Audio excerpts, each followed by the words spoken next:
Hello and welcome my dear student.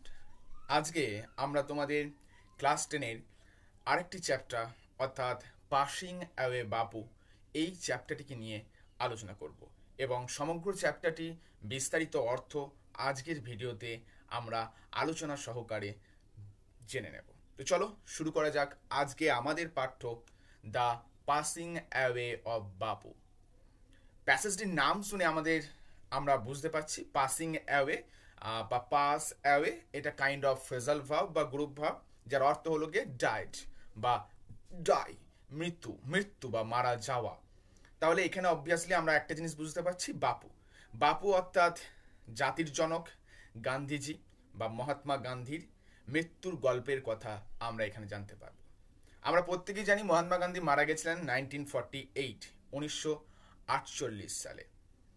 এই 1948 সালে যখন গান্ধীজি মারা যাচ্ছেন তখন ঠিক কিভাবে মারা গেছিলেন এখন কম বেশি আমরা হয়তো সেই গল্প জানি যে গান্ধীজিকে গুলি করে হত্যা করা হয়েছিল এবং সেই গুলি করে হত্যা করেছিলেন নাথুরাম গডসে বলে একজন ব্যক্তি। এই নাথুরাম গডসে গান্ধীজি যখন প্রার্থনা সভায় আসছেন, সেই প্রার্থনা সভায় আসার পূর্বে গান্ধীজিকে গুলি করে হত্যা করছেন এবং এই গান্ধীজিকে গুলি করে হত্যার পেছনে পরবর্তী ক্ষেত্রে Nathuram Godse why I killed Gandhiji বলে তার বইটাতে বিভিন্ন রকম যুক্তি দিয়েছেন যে তিনি কেন গান্ধীজিকে হত্যা করেছেন। আমি আশা করব যে তোমরা পরবর্তীতে এই বইটি একবার তোমাদের স্বার্থে এবং কিছু জ্ঞান অর্জনের স্বার্থে একবার হলেও পাঠ করবে। তো আজকে আমরা চলো জেনে নিই আমাদের গল্প এই passing away Bapu, passing away of বাপুর সম্বন্ধে পুরোপুরি আলোচনা। তবে তার পূর্বে আমাদের এই গল্পের লেখিকা বা আমাদের এই গল্পের যিনি রাইটার তার সম্বন্ধে কয়েকটা কথা আমরা জেনে নিই। গল্পের রাইটার যদি দেখি তাহলে আমরা দেখতে পাবো যে আমাদের গল্পের রাইটার রয়েছেন নয়নতারা সেহগাল। নয়নতারা সেহগাল কে ছিলেন তার সম্বন্ধে কয়েকটা ছোট্ট ইনফরমেশন আমি তোমাদের প্রোভাইড করেছি, চলো সেইটা একটু আমরা প্রথমে আলোচনা করে নিই। নয়নতারা সেহগাল বর্ন মে 10, 1927 এলাহাবাদে জন্মগ্রহণ করছেন। নাও প্রয়াগরাজ, বর্তমানে যেটা প্রয়াগরাজ নামে পরিচিত, বর্তমানে এলাহাবাদের নতুন নাম প্রয়াগরাজ। ইন্ডিয়ান জার্নালিস্ট, তো আমাদের যিনি রাইটার অর্থাৎ নয়নতারা সেহগাল কিন্তু বেসিক্যালি একজন জার্নালিস্ট ছিলেন অর্থাৎ সাংবাদিক ছিলেন। অর্থাৎ তিনি কিন্তু জন্মসূত্রেই যে একজন রাইটার তা পুরোপুরি নন, অর্থাৎ বলা যেতে পারে যে তিনি পুরোদস্তুর একজন সাংবাদিক ছিলেন, পাশাপাশি কিন্তু লেখালেখির কাজটাও তিনি করতেন। নোভেলিস্ট অর্থাৎ ঔপন্যাসিক whose fiction present the personal crisis of India's elite amid setting of political upheaval. রাজনৈতিক বিভিন্ন দ্বন্দ্ব এবং রাজনৈতিক বিভিন্ন সময় বিভিন্ন রকম যে বিষয়বস্তুগুলো এসেছিল সেইগুলো নিয়ে তিনি বিভিন্ন সময় বিভিন্ন বই লিখেছেন। তার বিখ্যাত একটি বইয়ের নাম হচ্ছে the prison and chocolate cake. নামটা দেখো খুব সুন্দর এবং বেশ ইন্টারেস্টিং নাম, প্রিজন অ্যান্ড চকলেট কেক। এটা তিনি লিখছেন 1954 সালে এবং এটাই তার প্রথম নোভেল। তো আমরা নয়নতারা সেহগাল সম্বন্ধে কয়েকটা কথা জানলাম তার লেখা প্রথম নোভেলটার নাম কি, তিনি কোথায় জন্মগ্রহণ করেছিলেন এবং বেসিক্যালি তিনি কোন প্রফেশনের সঙ্গে মেইনলি যুক্ত ছিলেন। তাহলে আজকে এরপর চলো আমরা আমাদের text the passing away of বাপু এটিকে সম্পূর্ণ বিস্তারিতভাবে আলোচনা সহকারে জেনে নিই। তো চলো এবার আমরা আমাদের মেন টেক্সট অর্থাৎ ইউনিট 1 নিয়ে আলোচনায় আসছি। I was having tea at home on the evening of 30th January 1948। অর্থাৎ লেখিকা নয়নতারা সেহগাল বলছেন, আমি চা পান করছিলাম আমার ঘরে বা আমার বাড়িতে সন্ধ্যাবেলায়।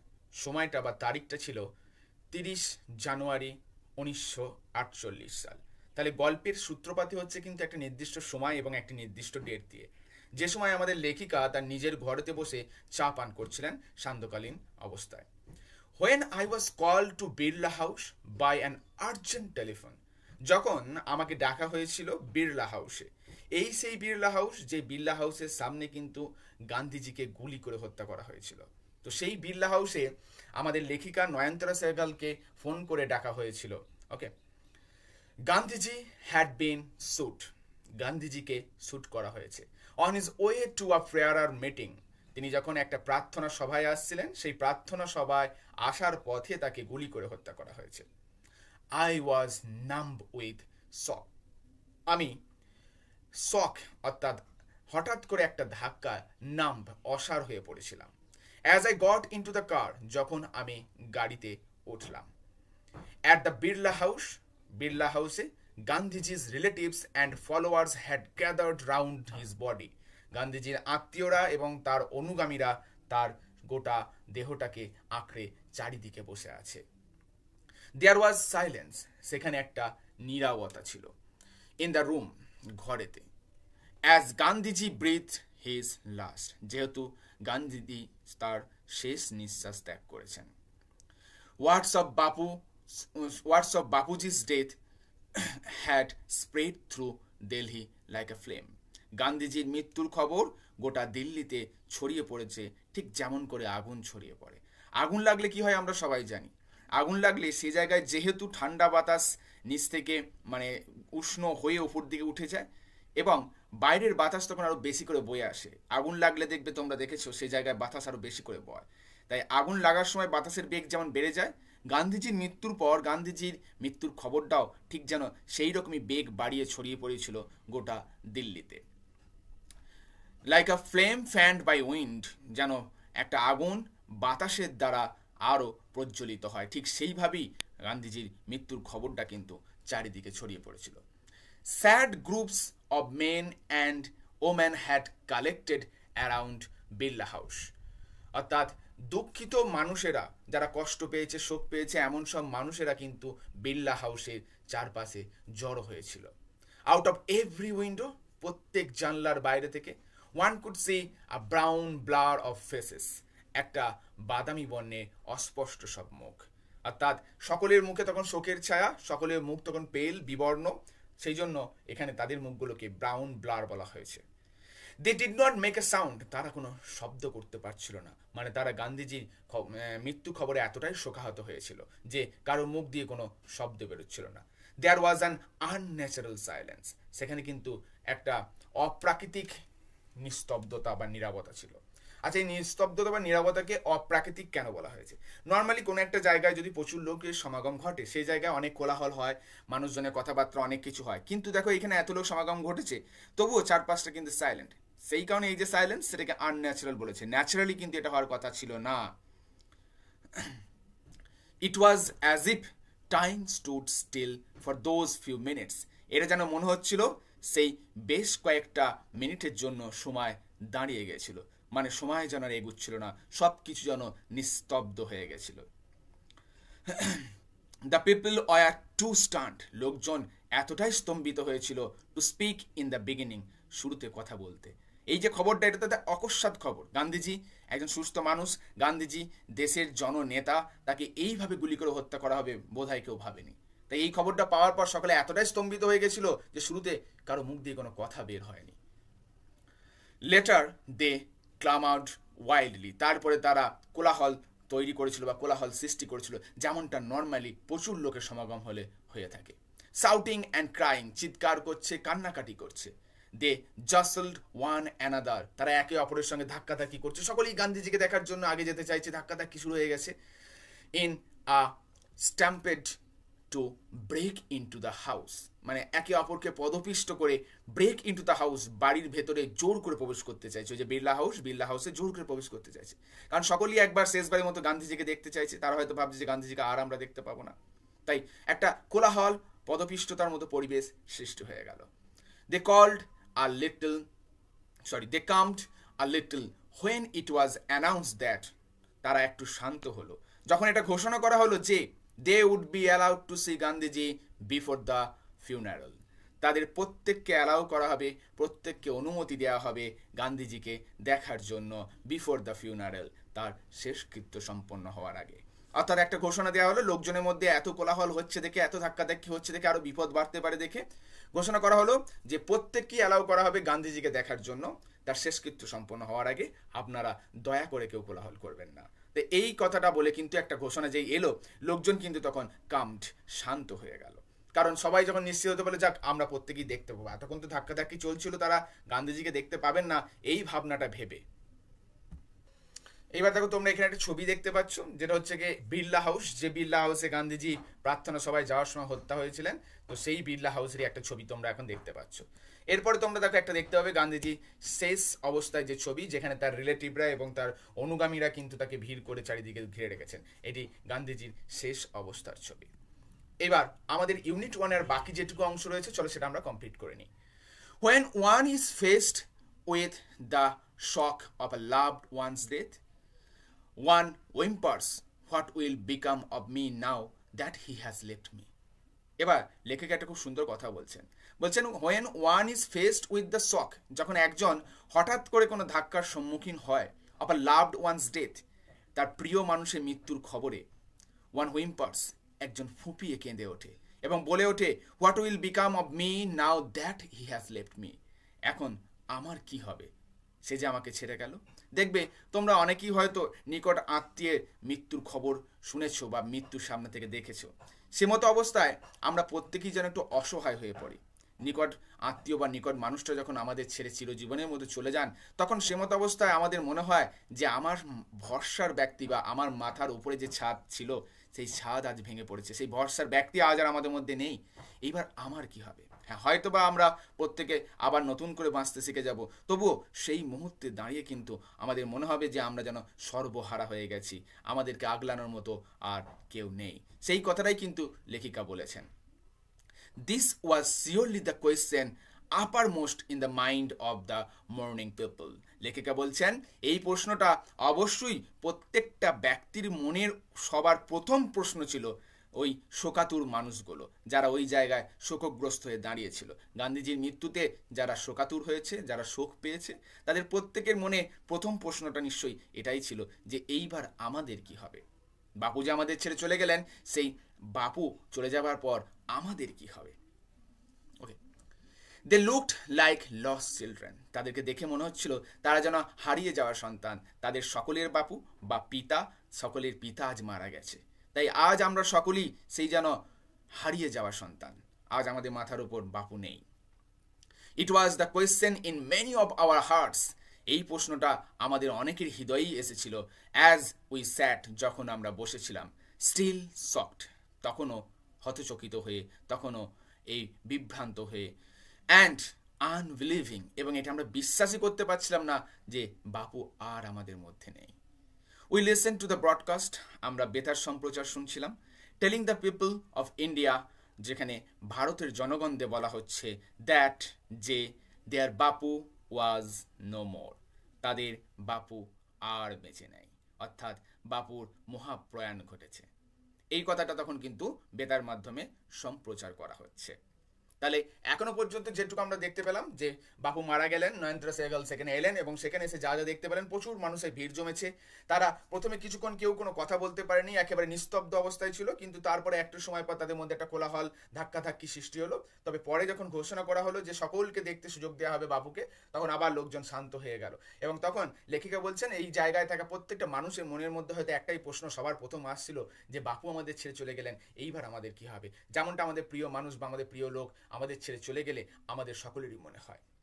ওকে, এবং তারপরেই লেখিকা বলছেন যে সমগ্র সংবাদ মাধ্যমে কিন্তু এবার খবরটা ছড়িয়ে পড়েছে যে বাপু মারা গেছে, সমগ্র ভারতবাসীকে এই খবরটা দেয়া হচ্ছে। সো এটা ছিল আমাদের ইউনিট 1।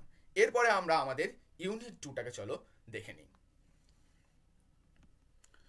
ইউনিট 2, ইউনিট 2তে কি বলা হচ্ছে দেখো, গান্ধীজি's funeral was to take place the day after his death. গান্ধীজির যে আত্মার শান্তি কামনার জন্য, অর্থাৎ গান্ধীজির যে দাহ প্রক্রিয়া, সেটা সম্পন্ন হবে তার মৃত্যুর পরের দিন। Hours in advance, people lined the route the funeral procession was to follow. 1 ঘন্টা আগেই বা ঘন্টার পর ঘন্টা আগেই লোকজন কিন্তু রাস্তার ধারে লাইন দিয়ে ভিড় করে গেছে, যে রাস্তায় গান্ধীজির সব দেহটা যাবে বা সব দেহের মিছিলটি এগিয়ে যাবে। অর্থাৎ গান্ধীজিকে একটা গাড়ি করে নিয়ে যাওয়া হবে। দুই পাশে লোকজন কিন্তু জড়ো হয়েছে শেষবারের মতো তাদের প্রিয় বাপুকে দেখার জন্য, এবং তার জন্য কিন্তু তারা ঘন্টার পর ঘন্টা আগে থেকে ভিড় করে দাঁড়িয়ে আছে। পদ্মাসী, মিসেস নাইডুস ডটার, অর্থাৎ সরোজিনী নাইডুর কন্যা Padmasi, spoke for us all when she said simply, আমাদের সকলের হয়ে কথা বললেন এবং তিনি বললেন উই উইল ওয়াক, আমরা হাঁটব, অর্থাৎ আমরাও গান্ধীজির সঙ্গে শেষবারের মতো হাঁটব। It is the last time we shall be walking with Bapu, এটা ছিল শেষবার যখন আমরা বাপুর সঙ্গে হেঁটেছিলাম। It was an agonising walk, এটা ছিল একটা যন্ত্রণাদায়ক হাঁটা। কারণ এতদিন পর্যন্ত আমরা বাপুর সঙ্গে যখন হেঁটেছি সেটা অনেক প্রেরণাদায়ক ছিল। আমরা বিভিন্ন অভিযানে হেঁটেছি, আমরা ডান্ডি অভিযানে হেঁটেছি, বিভিন্ন আন্দোলনের সময় হেঁটেছি, সেই সময় আমরা অনেক বেশি অনুপ্রেরণা পেয়েছি। বাট আজকে যেটা ঘটছে, যে হাঁটাটা আমরা আজ করছি, সেটা অনেক বেশি যন্ত্রণাদায়ক। কারণ এখানে বাপু আমাদেরকে লিড করছে না, বাপু জীবন্ত অবস্থায় আর লিড করছে না। এটাই বাপুর শেষ যাত্রা। Thousands silently watch the procession. হাজার হাজার মানুষ নিশ্চুপভাবে এই মিছিল দেখছিল। Bapu lay on a open truck, বাপুকে শুয়ে রাখা হয়েছিল একটা খোলা ট্রাকের মধ্যে, কভার্ড উইথ ফ্লাওয়ার্স, যেটা ঢাকা ছিল ফুলে। থাউজেন্ডস অফ পিপল ওয়েপ্ট, হাজার হাজার মানুষ কাঁদছিল। Trying to touch Bapu's feet, সকলেই চেষ্টা করছিল একবার বাপুর পাটা ছোঁয়ার। It was impossible to move in the thick crowd, ওখানে লোকজনে এতটাই ভিড় হয়ে গেছিল যে সেই জায়গায় নড়াচড়া করাটা এত ঠিক, মানে ঘিঞ্জি একটা জনগণের মাঝে নড়াচড়া করাটাও প্রায় ইম্পসিবল, অসম্ভব হয়ে গেছিল। As I moved forward slowly, যখন আমি আস্তে আস্তে সামনের দিকে এগিয়ে গেলাম, আই আন্ডারস্টুড, আমি বুঝতে পেরেছিলাম, it was not merely in the midst of grieving people, তাহলে এটা কিন্তু কেবলমাত্র আমি শোকাহত লোকেদের মাঝে দাঁড়িয়েছিলাম না। আমি আস্তে আস্তে যখন এগিয়ে যাচ্ছিলাম সামনের দিকে, this was even more than the funeral procession, এটা শুধুমাত্র একটা মৃত্যু মিছিল ছিল না। অফ ইন্ডিয়াস বিলাভেড লিডার, শুধু ভারতবর্ষের প্রিয়তম নেতা। I was among people for hmm walking with Bapu had a special meaning, আমি যারা সেই সমস্ত লোকজনের মধ্যে একজন ছিলাম যাদের সঙ্গে বাপুর সঙ্গে হাঁটাটা একটা স্পেশাল মিনিং রাখত, অর্থাৎ বাপুর সঙ্গে হাঁটাটা আমার কাছে একটা অত্যন্ত স্পেশাল জিনিস ছিল। উই হ্যাড ওয়ার্কড উইথ বাপু, আমরা বাপুর সঙ্গে হেঁটেছি। Over the rough and smooth of India's recent history, ভারতবর্ষের সদ্য ইতিহাসের বিভিন্ন রুক্ষ এবং বিভিন্ন মসৃণ সময়কালে, অর্থাৎ ভারতবর্ষের ইতিহাসে বিভিন্ন খারাপ এবং ভালো সময়কালে আমরা কিন্তু বাপুর সঙ্গে হেঁটেছি। We could not now accept the fact, এখন আমরা এই বিষয়টাকে গ্রহণ করতে পারছি না, that the man who had led us over many difficult paths, যে মানুষটি আমাদেরকে এতদিন বিভিন্ন ডিফিকাল্ট পাথস অর্থাৎ শক্ত পথে বা বিভিন্ন সমস্যাময় পথে আমাদেরকে লিড করেছেন, was never going to walk with us again, আমাদের সঙ্গে আর কোনো দিন হাঁটবেন না। অর্থাৎ বাপু যেহেতু মারা গেছে, Bapu's slight figure of walked staff in hand over a large part of India, বাপু দেহটা ছিল শীর্ণকায়, তোমরা সকলেই জানো গান্ধীজি কিন্তু শীর্ণকায় ছিলেন বা রোগা প্রকৃতির মানুষ ছিলেন। তিনি হাঁটতেন একটা লাঠি নিয়ে। Over a large part of India, তিনি ভারতবর্ষের একটা দীর্ঘতম বা বৃহত্তর এলাকা জুড়ে কিন্তু হেঁটে অভিযান করেছেন বা মার্চ করেছেন। To walk is to make slow progress, তিনি মনে করতেন হাঁটার মাধ্যমেই কিন্তু ধীরে ধীরে উন্নতি লাভ করা যায়, অর্থাৎ এই উন্নতি কিন্তু দেশের উন্নতি, সার্বিক উন্নতি, জনস্বার্থের উন্নতি। It is to think with clarity and closely look at all that is around you from small insects to the horizon in the distance, অর্থাৎ কি বলা হচ্ছে না, it is to think clarity, এটা প্রত্যেককে পরিষ্কার একটা ধারণা গঠনে সহায়তা করত।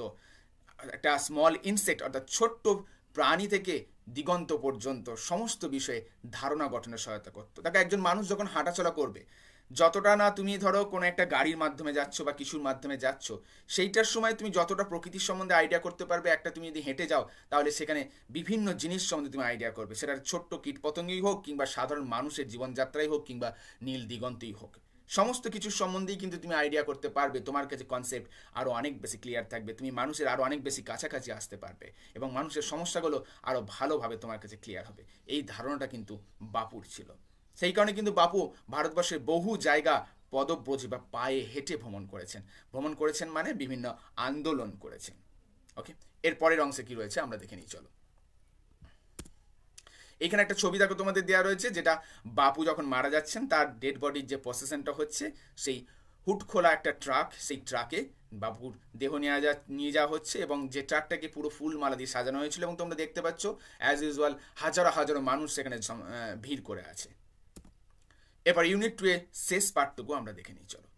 মোর over to walk was often the only way open to the average Indian, এবার এই সমস্ত উদ্দেশ্য তো ছিলই হাঁটার দ্বারা পরিবেশকে, মানুষকে আরো ভালোভাবে জানা যায়। তাছাড়াও এই হাঁটাটা কিন্তু কি বলা হচ্ছে, to walk was often the only way, কখনো কখনো হাঁটাটাই ছিল একমাত্র পথ টু এভারেজ ইন্ডিয়ান, সাধারণ গড়পত্তা ভারতীয়দের। দেখো অনেকেই তো এফোর্ট করতে পারতো না গাড়ি ঘোড়ার মাধ্যমে চলাচল করা, তাই একমাত্র এফোর্ট বা একমাত্র সব থেকে সস্তায় যদি কোনো কিছু ঘটে থাকে তাহলে সেটা হচ্ছে হেঁটে হেঁটে অভিযান করা।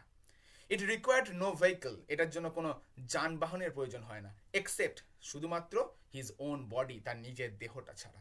অ্যান্ড কস্ট হিম নাথিং, এবং এটার জন্য তার কিচ্ছু খরচা হয় না, বাট ইজ এনার্জি, শুধুমাত্র শক্তি ছাড়া। অর্থাৎ এই হাঁটা চলাটার পজিটিভ সাইডটা কি, এর জন্য কোনো পয়সা খরচা হয় না, শুধু নিজের শরীরটাকে একটু বহন করে নিয়ে যেতে হয় এবং নিজের শক্তিটা একটু খরচা করতে হয়। গান্ধীজি টুক দিস নেসেসিটি, গান্ধীজি এই প্রয়োজনীয়তাটাকেই গ্রহণ করেছিলেন। As he took much that was common place and transform it into a joyful effort, এবং যেহেতু তিনি এটা গ্রহণ করেছিলেন, গান্ধীজির মতো একটা বড় নেতা, সেহেতু এই হেঁটে চলাটা কিন্তু একটা জয়ফুল এফোর্টে পরিণত হয়ে গেছিল, আনন্দদায়ক একটা কাজে পরিণত হয়েছিল। মানুষজন কিন্তু হাঁটতে গিয়ে কোনো প্রকার কোনো দ্বিধাবোধ করতো না, শারীরিক ক্লান্তিও তেমনভাবে বোধ করতো না, কারণ তাদের সকলের মধ্যে একটা পজিটিভিটি ছিল যে গান্ধীজি আমাদের সঙ্গে হাঁটছেন, গান্ধীজি আমাদের জাতির জনক, আমাদেরকে দিশা দেখাচ্ছেন, তাই এই পথ ধরে হেঁটে আমরা যাব, কারণ এই পথের শেষে একটা আশার আলো কিছু আছে। তাই মানুষজন কিন্তু তখন আর হাঁটতে দ্বিধাবোধ করতো না, তাদের কাছে সেই হাঁটাটা একটা আনন্দদায়ক হাঁটা ছিল। আশা করছি ইউনিট 2টা তোমাদের কাছে ক্লিয়ার হয়েছে। এরপর চলো আমরা দেখে নেবো আমাদের আজকের গল্প দ্য পাসিং অ্যাওয়ে অফ বাপুর ইউনিট 3 বা পার্ট 3 এর অংশটা। ইউনিট 3 শুরুতে কি বলা হচ্ছে দেখি। Some days after the funeral, অর্থাৎ ফিউনারেল বা শবদাহ হওয়ার বেশ কিছুদিন পর, a special train to Gandhiji's ashes to Allahabad, Gandhiji ছাইভস্য নিয়ে গেছিল এলাহাবাদে। এবার এই প্রসঙ্গে একটা তোমাদের কথা বলি। হিন্দুদের মত অনুসারে কি করা হয় না, শবদেহ দাহ করার পর তার যে ছাই ভস্য বা একটা অস্থি ভস্য একটা কলসের মাধ্যমে বহন করে নিয়ে যাওয়া হয়, এবং এই ভস্য নিয়ে গিয়ে গঙ্গাতে সমর্পণ করা হয় বা বিসর্জন দেওয়া হয়, আত্মার শান্তির কামনা করে। তো এখানেও সেই গান্ধীজির যে ছাইভস্য একটা পাত্র করে নিয়ে যাওয়া হয়েছিল, যে পাত্রটাকে কিন্তু ইংলিশ টার্মে বলা হয় আর্ন, URN, আর্ন। ওকে, এটা একটা মিশরীয় টার্ম, সেখান থেকে এসেছে এই আর্ন শব্দটা, URN, যে পাত্র করে শবদেহের ছাইভস্য বহন করে নিয়ে যাওয়া হয়। The compartment was ডেকড with flowers, compartment অর্থাৎ যে কামরায় লোকজন যাচ্ছিল বা যে ট্রেনে করে যাচ্ছিল সেই ট্রেনের কামরাগুলোকে ফুল দিয়ে সাজানো হয়েছিল। People on the train sang bhajans, Hindu শাস্ত্রেও একইভাবে ভজন কীর্তন এগুলো হচ্ছে কি বিভিন্ন স্পিরিচুয়াল সং, তো এই স্পিরিচুয়াল সং হিসাবে মানুষজন কিন্তু ভজন গান গাইছিল। People did not weep anymore, মানুষজন আর কান্নাকাটি করছিল না।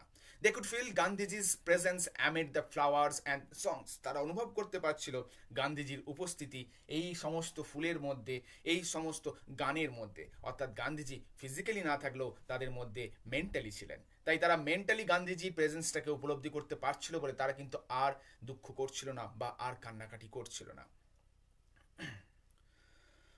অ্যাট এভরি স্টেশন, প্রত্যেকটা স্টেশনে sorrowful crowds field the platform, অর্থাৎ প্রত্যেক দুঃখবাদী মানুষজন বা দুঃখিত মানুষ কিন্তু স্টেশনে ভিড় করেছিল, সকলেই গান্ধীজি আত্মার শান্তি কামনার জন্য কিন্তু সেই জায়গায় ভিড় করেছিল। Amid song and prayers the train reached Allahabad, অর্থাৎ সং গান এবং বিভিন্ন প্রার্থনার মধ্য দিয়ে ট্রেন গিয়ে পৌঁছেছিল এলাহাবাদে। The ashes were immersed in the Ganges where a huge crowd had gathered at the bank, অর্থাৎ ওই যে ছাই যেটা আমি তোমাদের বলেছিলাম হিন্দু শাস্ত্র অনুসারে ওই ছাই নিয়ে গিয়ে গঙ্গায় বিসর্জন করা হয়, তো গান্ধীজির ছাইটাও নিয়ে গিয়ে এলাহাবাদে গঙ্গার ঘাটে বিসর্জন করা হয়েছিল, যেখানে একটা বিশাল সংখ্যক লোকজন ভিড় করেছিল নদীর তীরে। আফটারওয়ার্ডস উই অল ওয়েন্ট, এরপর আমরা সকলে চলে গেছিলাম ব্যাক টু দিল্লি, দিল্লিতে। ব্যাক ইন দিল্লি, দিল্লিতে ফিরে আই ফেল্ট অ্যাট সি, আমি অনুভব করছিলাম আমি যেন বিশাল সমুদ্রের মাঝে হারিয়ে গেছি। দেখো বিশাল সমুদ্রের মাঝে একটা দিগ্ভ্রষ্ট নাবিক বা একটা দিগ্ভ্রষ্ট জাহাজ যেমন কোনো কিছুই খুঁজে পায় না, তার কাছে সমস্ত কিছু এলোমেলো হয়ে যায়, তেমনি এখন সেই বিরাট জাহাজের যিনি প্রধান নাবিক বা গান্ধীজি কিন্তু আমাদের মধ্যে নেই, তাই এই বিশাল মানব সমুদ্রের মাঝে বা জীবন সমুদ্রের মাঝে লেখকে কিন্তু নিজেকে একটা দিগ্ভ্রষ্ট নৌকা বলে মনে করেছেন। বেশ, এরপর কি হচ্ছে দেখে নিই। I had not directly worked with Gandhiji. লেখিকা বলছেন আমি হয়তোবা সোজাসুজি বা একেবারে ডাইরেক্টলি বা সরাসরি গান্ধীজির সঙ্গে কখনো হাঁটা পথ হাঁটিনি, বা গান্ধীজির সঙ্গে কোনো আন্দোলনে হয়তোবা আমি সরাসরি যোগদান করিনি। গান্ধীজি গান two prison at his call or made any sacrifice for my country. অর্থাৎ আমি গান্ধীজির জন্য গান্ধীজির সঙ্গে জেলেও যাইনি, অথবা তার ডাকে কোনোদিন তার সঙ্গে যাইওনি, দেশের জন্য কোনোদিন কোনো প্রকার সেই অর্থে কোনো বলিদানও করিনি। মাই সিস্টার অ্যান্ড আই, আমার বোন এবং আমি, and other young people like me, আমাদের মতো আরও যারা ইয়ং পিপল রয়েছে অর্থাৎ যুবক সম্প্রদায় রয়েছে, হ্যাড বিন মেয়ারলি অনলুকার্স, আমরা কেবল দর্শক ছিলাম। অর্থাৎ আমরা গান্ধীজির বিভিন্ন কাজগুলো কেবল দর্শনই করেছি। বাট স্টিল, কিন্তু তবুও, আই ফেল্ড অ্যাট সি, কিন্তু তবুও আমার মনে হচ্ছিল যে আমি যেন মহাসমুদ্রের মাঝে হারিয়ে গেছি। গান্ধীজি এমন একটা নাবিক, গান্ধীজি এমন একটা দিশা, যে দিশাকে কেউ সরাসরি না স্পর্শ করলেও মাঝে মাঝে মনে হয় যে ওই দিশা বা ওই নাবিক না থাকলে আমরা সত্যি দিগ্ভ্রষ্ট হয়ে যাব। I felt I had grown up with a magic circle, আমি অনুভব করলাম আমি যেন একটা জাদু মন্ত্রের আড়ালে বড় হয়েছি। অর্থাৎ গান্ধীজি যেন আমাদের তার জাদু মন্ত্রের দ্বারা আমাদের সকলকে আবদ্ধ করে রেখেছিলেন, আমাদের সকলকে তিনি বাঁচিয়ে রেখেছিলেন, আমাদের সকলের প্রোটেক্টর হিসাবে ছিলেন কিন্তু Gandhiji. With Bapu's passing away, বাপুর মৃত্যুর সঙ্গে সঙ্গে I felt the magic circle had vanished, যে ম্যাজিক সার্কেলে এতদিন আমরা সুরক্ষিত ছিলাম সেই সার্কেলটা যেন আজকে হারিয়ে গেছে, মিলিয়ে গেছে। লিভিং মি আপরুটেড, আমাকে ছেড়ে গেছে মূল সমেত তুলে। অর্থাৎ একটা গাছকে যেমন মূল সমেত তুলে দিলে সেই গাছে যেমন আর প্রাণের অস্তিত্ব থাকে না, সে কেবল কাঠ হয়ে পড়ে থাকে, আজকে আমার অবস্থাও তাই। গান্ধীজির মৃত্যুর সঙ্গে সঙ্গে যেন আমি আপরুটেড হয়ে গেছি, আমার মধ্যে যেন মনে হচ্ছে আর কোনো প্রাণ নেই। With an effort I রাউজড my self, একটা শক্তি দিয়ে আমি নিজেকে একটু অনুপ্রাণিত করলাম, আমি নিজেকে একটু তুলে ধরলাম। আই আস্কড মাই সেলফ, আমি নিজেকে জিজ্ঞেস করলাম, had Bapu lived and died for nothing, আচ্ছা বাপু যে এতদিন ধরে বেঁচেছিলেন বা আজকে মারা গেলেন কোনো কিছুর জন্যই নয়, তার মৃত্যুটা কি একেবারেই বৃথা যাবে? How could I so easily lose courage, এত সহজে আমি কিভাবে নিজের সাহস হারিয়ে ফেলতে পারি? when he was no longer there, যখন তিনি এখন সেখানে নেই। my values were not so weak, আমার মূল্যবোধ তো এতটাও দুর্বল নয়। বেশ, এরপর কি বলছে দেখি। millions of people would have been ordinary folk but for বাপু, অর্থাৎ লক্ষ লক্ষ লোক কিন্তু খুব সাধারণ মানুষ বা খুব সাধারণভাবেই বেঁচেছে বাট ফর বাপু, বাপুর জন্য। He brought them out of indifference, Bapu তাদেরকে উদাসীনতা থেকে টেনে এসছে। অর্থাৎ এতদিন সাধারণ মানুষ একেবারে সাধারণভাবে বেঁচেছে, কিন্তু বাপু তাদের উদাসীনতা থেকে টেনে বের করে এনেছেন, তাদেরকে প্রেরণা জুগিয়েছেন। অ্যান্ড অ্যাওয়েকেন দেম, তাদেরকে জাগিয়ে তুলেছেন। টু ওয়ান অ্যানাদার্স সাফারিং, একে অপরের দুঃখ কষ্টে সহায়তার জন্য। What if now Bapu is গান, এখন যদি বাপু চলে গেছেন বা বাপু আজ আর আমাদের মধ্যে নেই, তাহলে এখন কি হবে? উই আর স্টিল দেয়ার, বাপু চলে গেছেন বাট আমরা তো এখন এখানে রয়েছি। ইয়ং, আমরা এখনো যুবক, স্ট্রং, আমাদের এখনো শক্তি আছে। And proud to bear his banner, এবং আমরা এখন গর্ব সহকারে তার যে জীবনের লক্ষ্য ছিল সেটাকে বহন করে নিয়ে যাব বিফোর আস, আমাদের সামনে। বাপু হ্যাড পাস্ট অ্যাওয়ে, বাপু মারা গেছেন। বাট হিজ ইন্ডিয়া, কিন্তু তার ভারতবর্ষ উড কন্টিনিউ টু লিভ, তার তৈরি করা ভারতবর্ষ, তার স্বপ্নের ভারতবর্ষ এখনো বাঁচা চালিয়ে যাবে বা এখনো বেঁচে থাকবে ইন হিজ চিলড্রেন, তার শিশুদের মধ্যে। অর্থাৎ এই যে লাস্ট অংশটুকু তোমরা পেলে ইউনিট 3, এর মধ্যে দিয়ে আমাদের লেখিকা কি বলতে চাইলেন ব্যাপারটা আমি বলি। এতক্ষণ পর্যন্ত পুরো অংশটা জুড়ে তোমরা দেখেছিলে যে লেখিকা কিন্তু ভেঙে পড়ছেন, বাপু নেই, এবার আমাদের কি হবে, এবার আমাদের কি হবে বলে বারবার কিন্তু লেখিকা বলছেন। কিন্তু গল্পের শেষ অংশে এসে লেখে কিন্তু নিজেই নিজেকে অনুপ্রাণিত করছেন, উৎসাহিত করছেন। তিনি বলছেন বাপু যে এত কিছু স্যাক্রিফাইস করলেন আমাদের জন্য, তাহলে তার সেই স্যাক্রিফিকেশনগুলো কি মিথ্যা যাবে? বাপু আমাদের মধ্যে নাই থাকতে পারেন, একটা মানুষ সারা জীবন কখনো আমাদের মধ্যে থাকতে পারে না, একদিন না একদিন তাকে চলে যেতেই হবে। সে কেউ দুদিন আগে যায় বা দুদিন পরে যায়। বাপু হয়তো দুদিন আগে নির্ধারিত সময়ের আগে চলে গেছেন, হয়তোবা আরও কিছুদিন বেঁচে থাকতে পারতেন, হয়তোবা আমাদের মাথায় ছাদ হয়ে আরও কিছুদিন আমাদেরকে আগলে রাখতে পারতেন। বাট যে ঘটনা ঘটে গেছে, বাপু আজ আমাদের মধ্যে নেই, সে কথা আমাদের মেনে নিতে হবে। কিন্তু মেনে নিয়ে আমাদের ভেঙে পড়লে চলবে না, কারণ আমাদেরকে বাপুই তো শিখিয়ে গেছে সামনের দিকে এগিয়ে চলো। তাহলে বাপুর সেই আদর্শকে আমাদের আজ মানিয়ে নিয়ে সামনের দিকে আমাদেরকে এগিয়ে যেতে হবে। এবং বাপুর সেই আদর্শের সঙ্গে গড়ে তোলা ভারতবর্ষকে আরো বলিষ্ঠ করতে হবে। বাপুই তো আমাদের শিখিয়েছে কিভাবে অন্যের দুঃখে অন্যের কষ্টে ঝাঁপিয়ে পড়তে হয়। তাহলে বাপুর সেই আদর্শকে আমাদের সামনে ব্যানারের মতো ধরে আজকের এই নতুন যুবক সম্প্রদায় বা যুবক ভারতীয়রা সামনের দিকে এগিয়ে যাবে। বাপুর স্বপ্নের ভারতবর্ষকে তারা আরো রঞ্জিত করে তুলবে, আরো সুন্দর করে গড়ে তুলবে। এই আদর্শ নিয়েই আমরা আমাদের এই গল্পটাকে শেষ করছি এবং নয়নতারা সেহগালও তার গল্প একটা পজিটিভিটির মধ্য দিয়ে গল্পটিকে শেষ করছেন। আশা করছি পুরো গল্পটা তোমাদের কাছে বোঝা গেছে। ধন্যবাদ।